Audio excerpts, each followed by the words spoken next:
Free लंगर खाना Barcelona मौला मेहदी अलैहिस्सलाम और हजरत ईसा अलैहिस्सलाम में प्रोफेसर मुश्ताक अहमद के वालिदैन की रूह के इसाले सवाब के लिए इज्तिमाई दुआ के लिए बाबरकत महफिल का इनाकाद हुआ,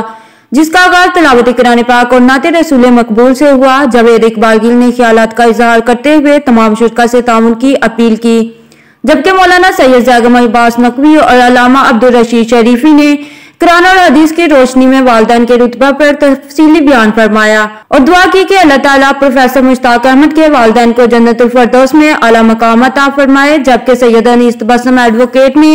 उम्मत मुस्लिमा के इत्तेहाद पर जोर दिया और मौला मेहदी अलैहिस्सलाम की आमद और हजरत ईसा अलैहिस्सलाम की सीरत बयान फरमाई। खास तौर पर अज प्रोफेसर मुश्ताक साहब के वालिद और वालदा के वास्ते खुसूसी दुआ की गई है। अल्लाह ताला मरहूम मीर नूं जन्नत फिरदौस से जगह दे और तमाम दोस्तों का शुक्रिया जेडे बिलखसूस इन्नी सर्दी साडे नाल आए ने, साडे नाल बैठे ने और इस पाक महफिल और शरीफी साहब का शुक्रिया अदा करने कि उन्होंने साडे अपनी सिरे निगरानी इस प्रोग्राम को सर अंजाम दिता है। मियां अब्दुल रऊफ आराई ने तमाम शुरका का शुक्रिया अदा करते हुए कहा कि मुखिर हजरात को फ्री लंगर खाना की इंतजामिया से ताउन करना चाहिए ताकि ये सिलसिला जारी रखा जा सके। रिपोर्ट कर रही थी जॉसफिन क्रिस्टीना।